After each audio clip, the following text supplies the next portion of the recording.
사무엘상 12장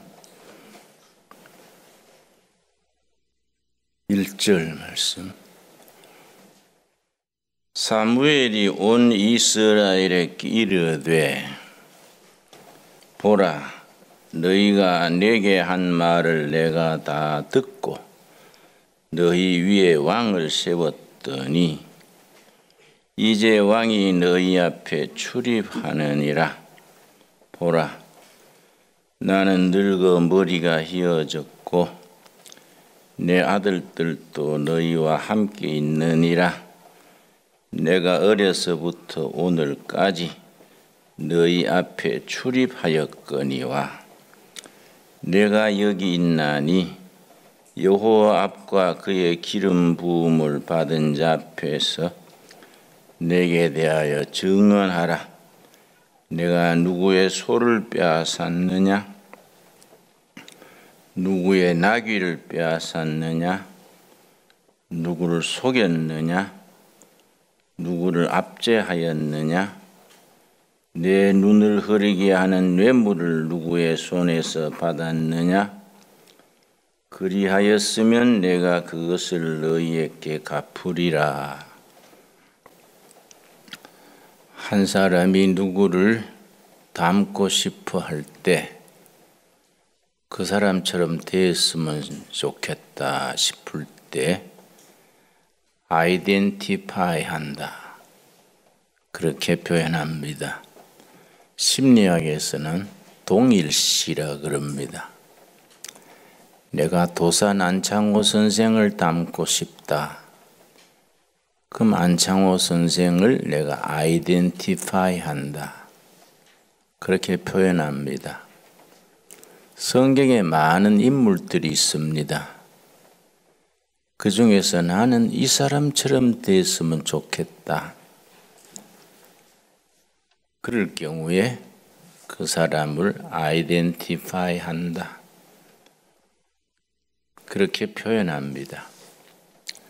이름 지을 때도 바울을 닮고 싶은 사람은 김폴, 김바울이라고 짓고, 다윗을 닮고 싶은 사람은 데이비드 이 다윗이라고 그렇게 짓습니다. 우리 둘의 운동의 중국 연변 두레말 책임자는 김삼열입니다. 삼열은 사무엘을 중국식으로 표현한 단어가 삼열입니다. 베드로는 베두봉, 사무엘은 삼열, 이런 식으로 표현을 합니다. 나는 성경의 많은 인물 중에서 사무엘을 닮았으면 좋겠다. 사무엘을 아이덴티파이 하는 셈입니다. 사무엘 선지를 세 가지 점에서 담고 싶어 합니다. 첫째가 오늘 본문 말씀 사무엘상 12장 1절에서 4절 사이에 사무엘의 은퇴 설교입니다. 머리가 희끗희끗해져서 현역에서 물러나면서 당시의 왕인 사울 왕, 각 국가의 지도자들, 자기 자식들 모두 있는 앞에서 고별 설교를 합니다. 내가 평생에 너희들에게 병우 없는 적을 한 적이 있느냐? 3절입니다. 3절. 내가 여기 있나니 여호와 앞과 그 기름 부음을 받은 자 앞에서 내게 대하여 증언하라. 내가 누구의 소를 빼앗았느냐? 누구의 나귀를 빼앗았느냐? 누구를 속였느냐? 누구를 압제하였느냐? 내 눈을 흐리게 하는 뇌물을 누구의 손에서 받았느냐? 그리하였으면 내가 그것을 너희에게 갚으리라. 내 평생에 부당한 거래를 한 적이 있느냐? 뇌물을 받았느냐? 내가 권한을 남용했느냐? 그런 사례가 있으면은 지적해봐라. 내가 은퇴하기 전에 다 갚겠다. 그걸 미스터 클린입니다. 클린. 깨끗하게 살았던 평생을 두고 은퇴하는 자리에서 그렇게 말합니다. 나이 들어갈수록 느끼는 게 뭐냐 하면은 깨끗한 것이 힘이다. 깨끗하게 살았던 것이 면류관이고 명예고 사랑스럽습니다. 그리고 정신적으로 자부심을 가지게 되고 영혼이 맑아지게 됩니다. 사무엘이 지금 그 얘기를 하는 겁니다. 내가 평생에 뇌물을 받았느냐? 내 권력을 이용해서 부당한 이득을 취했느냐? 그런 게 있으면 말을 해라. 그러니까 4절에 거기에 모인 모두가 응답을 합니다. 사무엘상 12장 4절. 그들이 이르되 당신이 우리를 속이지 아니하였고 압제하지 아니하였고 누구의 손에서든지 아무것도 빼앗은 것이 없나이다. 온 나라, 온 국민, 상하 간민이 사무엘의 투명했던 일생, 청빈 깨끗했던 삶을 인정을 해줍니다. 수도원 전통에는 3가지 수도원 식구들의 윤리 기준이 있습니다. 첫째가 청빈. 수도원에 재물이 필요 없다는 얘기가 아니고 하나님의 재물이고 공동체의 재물이지 자기 개인의 재물이 아니라는 거지요. 첫째가 청빈입니다. 평생을 하나님의 뜻을 찾으며 열심히 살다가 빈몸으로 천국으로 가는 겁니다. 캐톨릭의 신부님이나 사찰의 스님에 비해서 개신교 목사들은 그런 점에서 불리한 점이 있습니다. 신부님은 이 성당에 있다가 다른 성당으로 옮길 때 자기 가방 하나, 옷까지 든 가방하고 자기 책 싣고 가면 끝납니다. 스님은 평생 한 사찰에서 수행 정진하다가 죽을 때 두 가지를 남깁니다. 자기 입었던 옷하고 신발, 바랑 하나 남기고 타계합니다. 근데 목사는 가족이 있고 생활을 가정을 이루고 하다 보니까 젊은 목사로 부임할 때는 2톤 추럭 한 대에 간단히 싣고 왔는데 한 20년 시무하고 떠날 때는 대형 추럭 2대씩 싣고 나갑니다. 그런 목사가 가지는 그 시스템이 그렇습니다. 그 사람이 욕심이 있고 없고를 떠나서 가정을 지키고 처자식 있고 하니까 가구가 늘어나고 또 개 중에는 또 욕심을 부리는 목회자들도 있습니다. 그런데 사무엘은 그런 점에서 성직자들의 기준입니다. 40년간 이스라엘의 영적 지도자로 있으면서 그 시대는 사사시대에서 왕정기로 넘어가는 과도기에 40년을 사무엘이 지도자로 있으면서 투명하게 깨끗하게 살았습니다. 모든 일에 바르게 투명하게 미스터 클린으로 살았기 때문에 은퇴하는 자리에서 그걸 얘기하는 겁니다.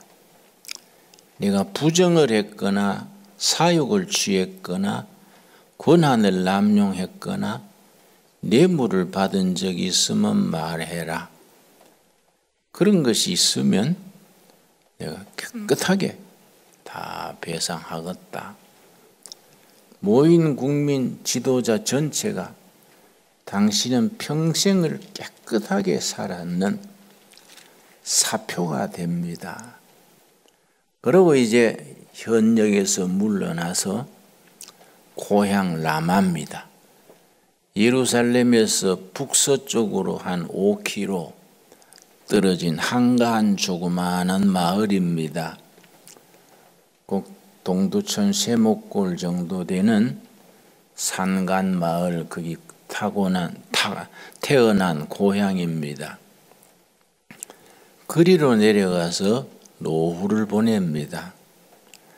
그 점에서 사무엘을 닮았으면 좋겠다. 아무 가족이 있고 하니까 여의치 않는 점이 있지요. 두 번째는 사사시대에서 왕정기로 가는 혼란기에 국민들이 여러 번 사무엘께 와서 당신이 왕이 되어 주시오. 우리는 왕이 필요합니다. 그러니까 사무엘이 나는 영적 지도자지 왕이 아니다. 내 한계는 영적 지도력이다. 그래서 백성들의 간청에 의해서 왕을 세웠습니다. 그걸 킹메이커라 그럽니다. 첫 번째 세운 왕이 사울입니다. 성경에서 정말 안타까운 인물이 사울입니다. 참 신약에서는 가룟 유다가 참 12제자 중에 제일 똑똑하고 요즘으로 말하면은 운동권 출신입니다. 가룟 유다가 예수님을 따른 것은 단순합니다. 로마에서 독립하는데 민족 독립 투쟁에 예수의 권위, 능력, 그 지도력이 필요하겠다. 유대인을 정치적으로 해방시키는 메시아로 예수님을 따랐습니다. 그런데 예수님이 나의 나라는 하늘에 있다. 가이사의 것은 가이사에게로, 여호와의 것은 여호와께로. 그렇게 나가니까 자기 기대와 그러지니까 스승을 배반했습니다. 배반했다가 양심에 너무 고통스러워서 스스로 목매 죽었습니다. 참 아까운 인재인데 예수님을 따르는 기대치, 기준이 달랐습니다. 그 베드로 같은 사람은 성질도 급하고 교양도 없고 가방끈이 짧은 사람인데 베드로가 사도 중에 사도가 됐던 것은 마태복음 16장에 나오는 대로 너희는 나를 누구라 하느냐? 주는 그리스도시요 살아계신 하나님의 아들이로소이다. 신앙 고백입니다. 신앙생활의 중요한 것은 예수를 누구로 믿느냐, 어떤 신앙 고백으로 사느냐, 이게 중요합니다. 아무리 유능하고 똑똑하고 의식이 있어도 가룟 유다처럼 선택할 수 있습니다. 예수님을 정치적인 지도자로, 혁명가로, 민중을 모아서 뜻을 이루는 그런 지도자로 따르기 쉽습니다. 많은 사이비들이 그렇게 예수를 이용합니다. 베드로가 위대했던 것은 순수한 신앙 고백입니다. 사무엘이 위대했던 것은 얼마든지 왕이 될 수 있었는데 자기가 왕이 되지 아니하고 사울을 뽑아서 왕을 세웠습니다. 그런데 사울이 빗나갔습니다. 초심을 잃어버리고 권력을 사유화했습니다. 그래서 불행하게 끝났습니다. 그 다음 세운 왕이 다윗입니다. 그 사무엘은 자기가 왕이 될 수 있었는데 자기는 영적 지도자의 한계를 지키고 킹메이커로서 사울을 세웠다가 실망스러우니까 차세대 왕 다윗을 또 안수해서 왕이 되게 했습니다. 참 본받을 만한 일입니다. 세 번째가 뭐냐면은 사무엘상 19장입니다. 19장. 은퇴한 뒤에 고향에 내려가서 다른 사람 같으면 낚시나 하고 손주 재롱이나 보고 편하게 살아갈 나이에 자기 고향에다가 공동체 마을을 세웠습니다. 마을 이름이 라마나요시입니다. 거기서 젊은이들을 모아가지고 낮에는 노동하고 저녁에는 나라의 운명을 논하고 하나님의 뜻을 묻고 영성을 길렀습니다. 이걸 라마나요시라 그럽니다. 사무엘상 19장 18절 다윗이 도피하여 라마로 가서 사무엘이 낙향해 가 있는 라마로 사울에게 쫓기던 다윗이 사울 문화로 가서 몸을 의탁했습니다. 다윗이 도피하여 사울이 죽이려는 손길을 벗어나서 라마로 갔습니다. 사무엘에게로 나아가서 사울이 자기에게 행한 일을 다 전하였고 다윗과 사무엘이 나요스로 가서 살았더라. 사무엘이 고향 가서 나요시 원문으로 영어로 나요트 공동체입니다. 니꺼 내꺼 없이 그냥 더불어 살아가는 공동체가 나요트입니다. 뜻으로 모인 의미를 가진 공동체, 그걸 독일어로 게마인샤프트라 그럽니다. 독일어로 공동체가 두 가지인데 이익을 추구하는 패거리를 게젤샤프트, 이익 공동체, 돈 놓고 돈 먹기, 돈 놓고 권력 잡기, 게젤샤프트.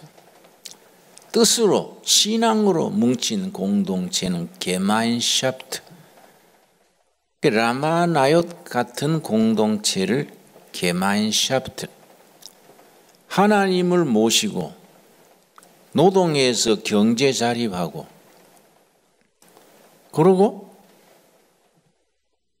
밤에는 같이 기도하고 시대의 갈 길을 논하고 이게 게마인샤프트 라마나요트입니다. 이 보통 사람과 다르지요. 낙항해서 머리가 희끗희끗한 노인이 편하게 살면 되지요. 국민들은 존경하겠다. 자기 역할은 다 했겠다. 고향 가서 편하게 살 수 있는데 나라의 백년 대계를 생각해서 청년들을 모아서 공동체를 이루어서 같이 노동하고 저녁에는 같이 기도하고 토론하고 그 공동체 나요트를 세웠습니다. 거기에 다윗이 오니까 다윗이 사무엘에게 사울이 자기를 죽이려는 걸 다 얘기했더니 사무엘이 다윗을 받아주면서 나요스의 일원이 되게 했습니다. 19절 말씀. 어떤 사람이 사울에게 전하여 이르되 다윗이 라마 나요스에 있더이다. 사울 왕에게 정보를 제공했습니다. 이스라엘 땅이 그렇게 넓은 땅이 아닌데 사울이 다윗을 없애려고 3,000명의 특공대를 뽑아서 전국에 아주 샅샅이 뒤졌습니다. 다윗을 찾는 자, 정보를 제공하는 자는 보상을 한다. 그 다윗이 사무엘의 라마 나요스에 있는 걸 누가 정보를 제공했습니다. 그래서 사울의 군대들이 와가지고 나요스 주거지를 뺑 둘러서서 사무엘의 권위 때문에 들어가서 잡아낼 수는 없고 사무엘이 늙었기 때문에 얼마 못 가서 죽을 것이다. 사무엘이 죽자 말자 다윗을 잡아내서 처형하자. 그런 계획을 세웠습니다. 그런데 어느 날 사무엘이 죽었습니다. 아주 나이 들어서 죽은 거지요. 그러면은 옆에 있는 다윗이 먼저 알지요. 밖에 지키는 사울의 군대가 알기 전에 다윗이 사무엘의 운명하는 걸 다 지켜본 뒤에 밖에서 알기 전에 도망을 쳤습니다. 22장 사무엘상 22장. 나는 여러분들이 성경을 좀 더 폭넓게 상상력을 가지고 깊이 있게 넓게 읽기를 권합니다. 한국교회 목회자들은 성경 읽는 폭이 너무 좁아요. 그 자구에 매여서 좁게 읽으니까 성경의 상상력이, 영적 상상력, 영감이 한계가 있습니다. 다윗이 사무엘이 죽자 말자 라마 나요스를 도망해서 어디로 갔느냐? 사무엘상 22장 1절. 그러므로 사무엘이 죽고 사울이 자기를 죽이려고 눈에 불을 켜고 찾음으로, 그러므로입니다. 그러므로 다윗이 그곳을 떠나 여러 과정을 거쳤습니다마는 간추려서 말하자면 라마 나요스를 떠납니다.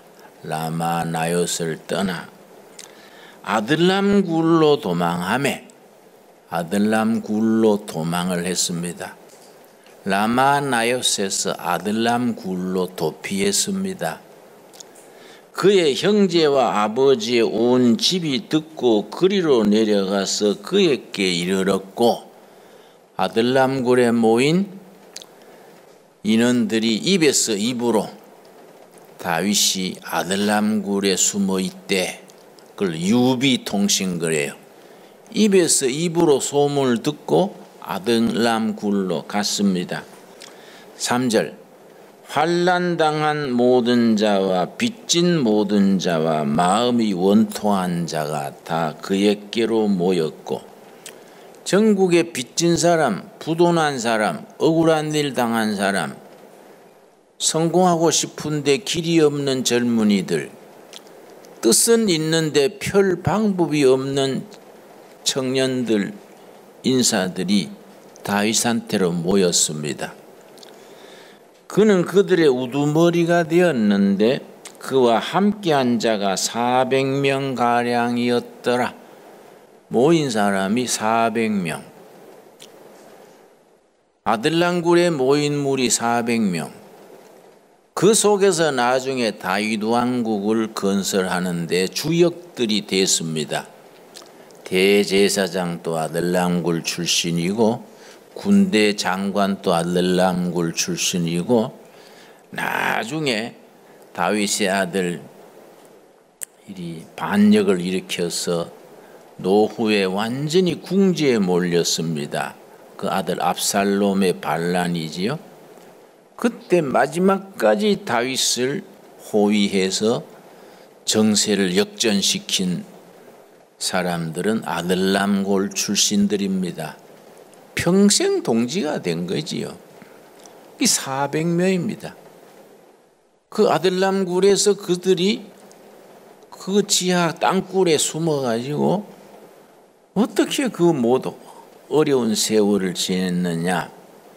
내가 이스라엘 성지순례 가서 일부러 비용을 들여서 아들람굴을 찾아갔는데 그거 찾기가 어렵더라고요. 입구가 사람이 들어갈 만한데 거기에 덤불이 있어가지고 보이질 않아요. 그 현지 선교사를 부탁해서 근근히 찾아서 들어갔더니 한 사람 들어갈 만한 굴인데 들어가니까 이만한 광장이 있어요. 거기서 또 터널로 한참 기어가니까 또 이만한 굴이 하나 더 있어요. 굴 2개에 400명이 모여 사는 겁니다. 얼마나 답답하고 얼마나 정말로 한심했겠습니까? 그게 아주 마실 물도 부족하고 양식 구하기도 어려운 변두리에 왜 사울이 워낙 찾아내서 죽이려 하니까 열악한 조건에서 땅굴 속에 숨어서 400명이 살아가는데 잘해야 그 중국 역사에 나오는 수호지에 양산박이나 홍길동전에 나오는 활빈당이나 장길산에서 나오는 그런 의적 패거리가 됐을 텐데 거기서 그 사람들은 위대한 다윗 왕국을 건설할 수 있었습니다. 나는 한국 교회가 아들람굴의 사명을 이 시대에 감당해야 한다. 그들이 최악의 열악한 조건에서 위대한 다윗 왕국을 건설할 수 있었던 비결이 뭐냐? 그걸 우리가 배워야 됩니다. 시편 57편. 그래서 저는 목회를 50년째 하는데 다시 제가 반성합니다. 내가 처음에 목회를 시작할 때 30대에 금식하면서 추구했던 이런 교회를 세웠으면 좋겠다. 거기서 너무 빗나가 있는 거예요. 한국 교회가 몇만 개가 되는데 교회가 모자려서 내가 교회 하나 대세운 게 아니다. 뭔가 예수님께서 기뻐하시고 백성들이 박수치고 다윗의 아들람굴 같은 미래를 건설할 수 있는 그런 열정과 비전과 꿈을 가진 사람들의 교회가 돼야 되는데 우리끼리 장로, 권사, 안수 집사 부서 정해가지고 성가대도 잘하고 안내도 잘하고 다 완벽한데 거기에 꿈이 없고 비전이 없고 하나님의 사명이 빠져버리면은 그게 뭐냐. 교인들도 허무하지만은 목사인 나도 뭐냐. 내가 뭐한데 내 인생을 바쳤을까? 왜 내 인생도 중요한데 내가 뭘 하고 있나? 제대로 한 건가? 그런 생각하면요. 금식하면서 좀 생각해 봐야 되겠다. 아니면 우리 둘레길을 한번 걸으면서 곰곰이 한번 생각해 봐야겠다. 내 혼자서 금식할 때도 있고 이래 비가 오거나 눈이 오는 날도 눈 맞으며 비 맞으면서 둘레길을 걸으면서 내와 우리 수도원과 두레가 하는 일을 반성할 때가 있습니다. 그걸 자기 성찰 그래요. 소크라테스라는 아주 아테네 철학자가 남긴 유명한 말이 있습니다. 성찰하지 않는 인생은 살만한 가치가 없다. 자기 성찰이 없는 인생은 살만한 가치가 없다. 세월이 가면서 자기 자신을 성찰해야 돼요. 내가 지금 크리스찬인데 예수님 보시기에 제대로 된 크리스찬인가? 내 인생을 제대로 살고 있는가? 나는 돈 때문에 사나? 명예 때문에 사냐? 내 인생 한 번 사는 인생인데 이거 뭐 왔다 갔다 바쁘게 살다가 그냥 가면은 이거 괜찮은 건가? 자기 성찰해야 돼요. 자기 성찰하는 그 깊은 곳에 금식이 따르고 거기에 수련이 따르고 말씀을 앞에 놓고 자기 반성을 하고 고칠 건 고치고 버릴 건 버리고 회개하고 그렇게 하게 됩니다. 시편 57편이 다윗과 그의 모인 무리 400명이 아들람 굴에서 어떻게 뭘 생각했다는 내용이 나옵니다. 시편 57편이 있기 때문에 거기에서 다윗 왕국이 산출된 겁니다. 나는 가끔 목회를 해보면요, 너무 시시한 일에 교인들이 뭐 마음이 왔다 갔다 하면 아주 내가 참 회의를 느낄 때가 있습니다. 전에 한 번 교인 중에 한 사람이 갑자기 안 나와서 왜 교회에 나오다가 그만둡니까? 그러니까 목사님이 자기 인사를 안 받고 모른 척하고 지나갔다 이거야. 그럼 자기가 인사하지. 내가 뭘 생각했던 모양인데 설교 준비하거나 뭘 골똘히 생각해서 몰랐겠지요. 아니다. 번연히 보면서 모른 척하고 지나갔다. 그럼 자기가 인사하면 나도 반갑게 할 텐데 아이고 자기 혼자서 인사 안 받으겠다. 그럼 인사 받으려고 교회 나오냐? 에? 목사는 직업이 인사하는 사람이냐? 왜 그런 비본질적인데 인생을 투자하고 헌금 내고 왜 사냐요? 왜? 황당한 거예요. 응? 그래서 목사님 인사를 안 해서 안 온다는데 어쩌면 될까요? 목사님 하면 신방 가서 인사하는 게 좋을까요? 전도사님이 그래서 나 또라 인사 잘하는 대로 찾아가겠지. 응? 그럼 뭐 우리가 본질이셔야지. 그게 예수 믿는 게 그래가 되겠습니까? 지난번에 장로 투표를 했는데 한 사람이 차점으로 떨어졌어요. 다른 교회 간다 그래서 그 참 잘 떨어졌네요. 장로 자격이 없구만. 될 수도 있고 안 될 수도 있지. 장로 되려고 예배당 다니나? 떨어지면 뭐 그렇게 집사하면 되지. 뭐 장로가 계급장도 아닌데 그 떨어졌다고 딴 교회로 가냐? 교인들이 신통하고 알고 안 찍었구만. 응? 본질이 없잖아요. 본질이. 안 그래요? 장로가 떨어졌다고 옮기고 뭐 이렇게 해서 하면 그 신앙이라는 게 뭐예요? 우리가 이 세상 노름도 아니고 뭐 하는 게냐 이제 우리가. 그러니까 이 신앙생활에 대해서 우리가 깊이 생각해야 돼요. 여러분도 이 더위에 1년 중에 지금 이 7월 8월이 10일 금식이 제일 힘듭니다. 무덥기 때문에 더 힘들어요. 제일 쉬운 거는 가을이고요. 오히려 겨울에 눈 올 때가 더 쉽습니다. 겨울에 눈 올 때 둘레길 걸으면 오히려 운치도 있고 응? 오히려 더 쉬워요. 지금이 제일 어려운 시기입니다. 이런 시기에 열흘간 그래 물만 먹고 금식한다는 게 아무나 하는 게 아니에요. 뭔가 뜻이 있고 추구하는 바가 있어서 와서 하는 거 아닙니까? 무사히 이제 마치고 가게 되는데 에? 이럴수록 우리가 금식의 열매가 뭐예요? 크리스찬으로서의 본질을 찾아야 돼. 내가 왜 믿냐? 나는 뭐 하다가 뭘 하고 살다가 어떻게 죽어야 되느냐? 그에 대해서 진지하게 깨닫고 감격 있고 감동 있고 그래서 인생이 신바람 나야 되는 거 아니야? 우리가 솔직하게 얘기하자. 솔직하게. 에? 뭐 군소리 하지 말고 응? 그래야 우리가 영적 진보가 있는 겁니다. 그 시편 57편에 그 사람들이 뭘 바라고 뭘 어떻게 살았느냐가 네 가지로 나와요. 시편 57편 1절 57 옆에 괄호가 있지요. 다윗의 믹담시 인도자를 따라 알다스에세 맞춘 노래. 다윗이 사울을 피하여 굴에 있던 때에, 그 굴이 무슨 굴이겠습니까?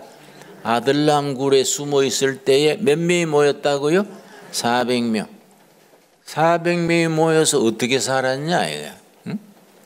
난 이 꼴짝이에 우리 교인들이 400명 되기를 원합니다.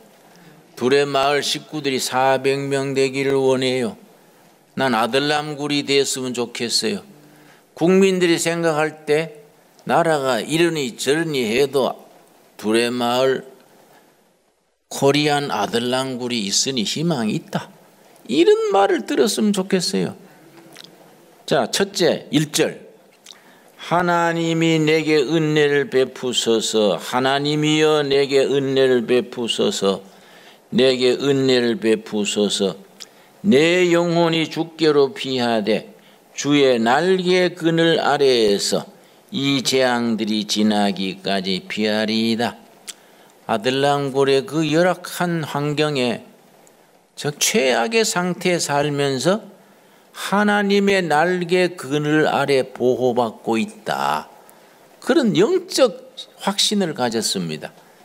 그게 열악한 힘든 땅이 아니라 하나님의 날개 아래 보호받고 있는 안식의 땅이다. 얼마나 위대한 신앙입니까? 신앙의 사람들은 환경을 벗어납니다. 환경과 조건을 벗어납니다.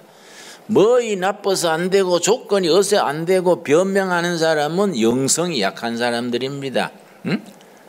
우리 총회나 노회에 내가 갔더니 장로 목사 200여 명이 모여가지고 예산 타령.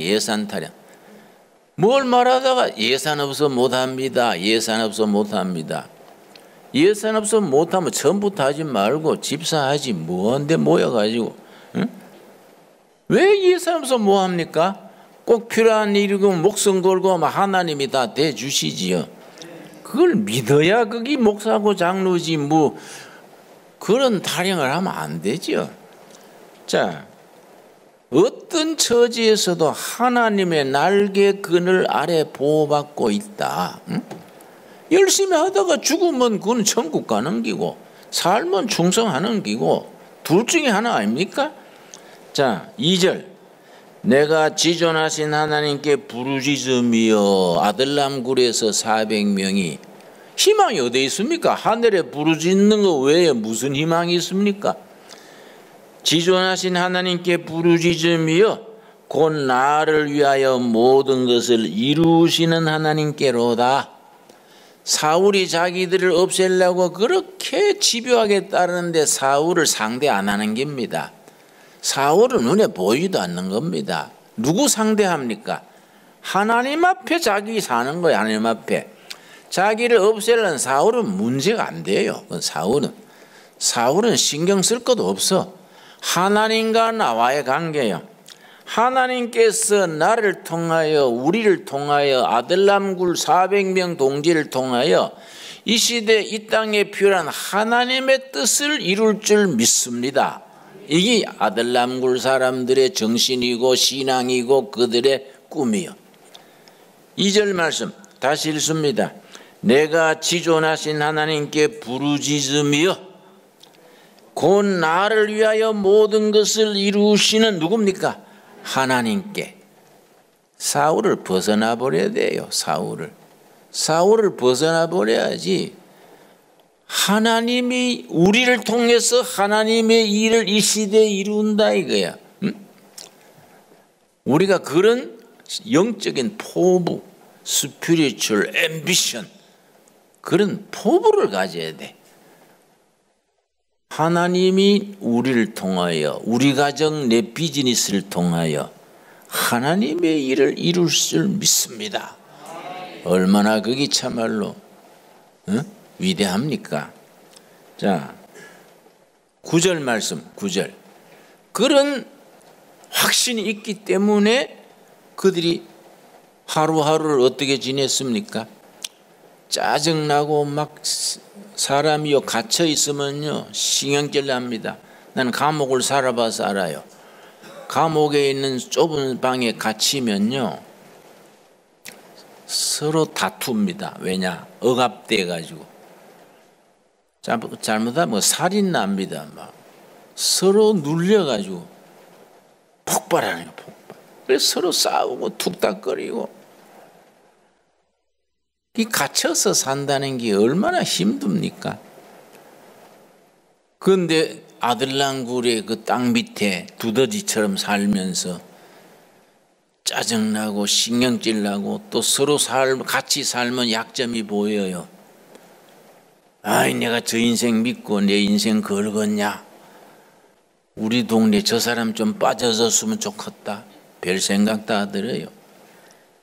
그런데 그 사람들은 어떻게 살았습니까? 9절 주여 내가 만민 중에서 주께 감사하오며 문나라 중에서 주를 찬송하리이다. 오른편에 감사, 왼편에 찬송. 감사와 찬송이요. 왜냐? 하나님 앞에서 살기 때문에 감사와 찬송. 감사할 수 없는 자리에서 감사하고 불평, 불만, 좌절할 수밖에 없는 자리에서 찬송하는 겁니다. 이게 영적이지 않습니까? 안 그렇습니까? 감사와 찬송. 그런데 최악의 자리에서 감사와 찬송을 되풀이할 수 있던 근거는 뭐냐? 7절, 8절이죠. 7절, 8절. 7절, 8절이 위대한 그들의 영적인 고백입니다. 하나님이여 내 마음이 확정되었고 내 마음이 확정되었사오니 내가 노래하고 내가 찬송하리이다. 내 마음이 정해졌습니다. 우리 갈 길이 확실해졌습니다. 사명감이 정해졌습니다. 내가 노래하고 내가 찬송하리이다. 8절 내 영광아 깰지어다 비파야 수구마 깰지어다. 요즘 말하면 기타야 노래해라. 아코디언아 찬송해라. 하나님을 찬송해라. 비파야 수구마 깰지어다. 내가 새벽을 깨우리로다. 듣던 이름이지요. 새벽을 깨우리로다. 그 시대가 역사의 어두운 시절입니다. 사울왕이 40년간 폭정을 하면서 백성들이 좌절할 때입니다. 백성들이 아주 희망을 잃고 우왕좌왕하던 때입니다. 그 어두운 밤에 새벽을 깨운다. 새벽이 그냥 오는 게 아니다. 사명자들이 새벽을 깨워줘야 온다. 새벽을 깨우리로다. 우리는 아들람거리에 모인 폐잔병들이 아니다. 일본말로 우리가 기립바시 인생 그래요. 기립바시 인생. 양복점에서 재단하고 남는 짜투리 그걸 기립바시라 그래요. 기립바시 인생. 다 쓸모없이 버려진 인생. 엽전 인생. 엽전. 옛날 엽전 쓰다가 새 돈이 나오니까 엽전은 다 버려진 거예요. 엽전인 기립바시. 버려진 인생. 짜투리 인생. 서로 그렇게 살 텐데 그 사람들은 아니야. 우리는 위대한 사명을 가진 사람들이다. 역사의 새벽을 깨우는 사람들이다. 여러분 어느 교회에서 어떻게 성지든지 그런 사명감을 가지고 있게 되길 바랍니다. 교회에서 대접받으려고 그러지 말고 장로 되고 고사 되고 그런 거 막 하자는 거예요. 그거 안 받으면 어떻습니까? 그 교회에 그 공동체에 복음의 능력으로 새벽을 깨운다는 그런 앰비션을 가져야 돼. 뜨거운 가슴이 있어야 돼. 직장에 아무리 허름한 중소기업에 들어가도 일찍 출근해서 정돈하고 마지막에 출근해서 살피고 이 조그마한 기업을 통해서 새벽을 깨워야지. 그 자세로 나가면요 진급 안 할 수 없는 거예요. 그 사람 길이 안 열릴 수 없는 거예요. 여러분 북한에 조만식 장로님이라고 있었는데 하도 집안이 가난해서 13살에 학교를 못 가고 양반집에 신부름꾼으로 들어갔습니다. 주인 어른의 그 옛날에 요강을 써, 요강. 밤에 화장실이 머니까 요강에 소변 누면 아침에 갖다 비우는 거예요. 이 13살짜리 조만식 군이 요강을 비우고 그걸 정성스레 닦는 거예요. 주인 어리 쓰시는 거라고. 정성돼서 닦는 것을 주인 어른이 봤어요.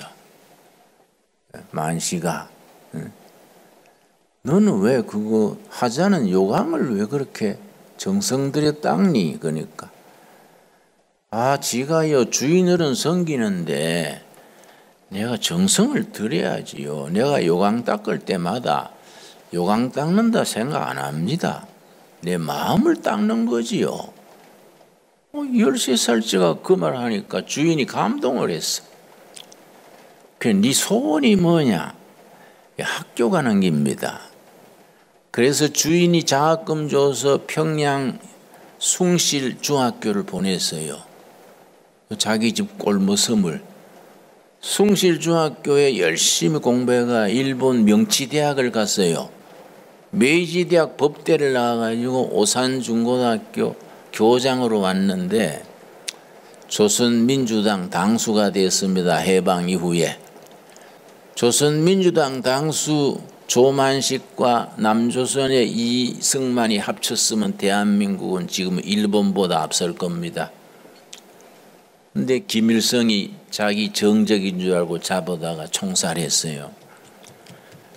우리가 작은 일에 정성을 다하고 요강을 닦아도 허들의 일을 해도 새벽을 깨운다는 꿈을 가지고 미션 마인드, 마음을 가져야 돼. 마음을.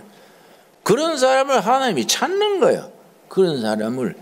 어떤 구석에 그런 사람이 있냐? 응? 그러니까 우리가 섬기는 교회, 우리가 사는 마을, 직장이 아들람굴이 돼야 돼. 내가 새벽을 깨우리로다. 거기서 위대한 역사가 나온 거지요. 거기서 일어서서 다윗 왕국을 건설하고 그 400명 멤버들 중에 대제사장이 나오고 군대 장관이 나오고 다윗 왕국의 역사를 그것은 세운 겁니다. 우리가 교회에 다닐 때는 그런 높은 이상을 가져야 됩니다. 그러고 높은 비전을 가지고 이 시대에 내 신앙, 내 인생, 내 재물이 새벽을 깨우는 일에 뭔가 쓰임받아야지. 그런 생각을 하면 차원이 다르지 않습니까? 안 그래요? 그런 생각을 하고 인생을 살아가면 안목이 달라지고 생각이 달라지는 거이지요. 우리 둘의 수도원 45기 동지 여러분, 오늘부터 한 가족이니까 같은 꿈을 공유하고 감사와 찬송을 함께 나누고 새벽을 깨우는 사명자로 있는 자리에서 빛을 발하게 될 수 있기 바랍니다. 기도하겠습니다. 하나님 감사합니다. 이 장마철 무더위에 10일간 금식을 잘 마치게 하셔서 감사합니다. 뼈를 다치고 집에 간 우리 자매도 잘 치료되게 하시고 다시 만나서 뜻을 나누게 하옵소서. 우리도 이 시대에 감사와 찬송을 할 수 있는 하나님의 손길을 깨닫게 하여 주시옵시고 우리 마음이 확정되었습니다. 비파야 수구마 노래하라 새벽을 깨우리로다. 그런 뜻을 나눌 수 있는 우리가 되게 하옵소서. 서로 위해서 기도하게 하옵시고 서로 앞서고 뒤서고 땡겨주고 밀어주고 힘이 되게 하옵시고 한 세상을 사명자로서 이 시대 아들람굴을 지키는 사람들로 살아가게 하여 주시옵소서. 예수님 이름 받들어 기도드려 싸움나이다. 아멘.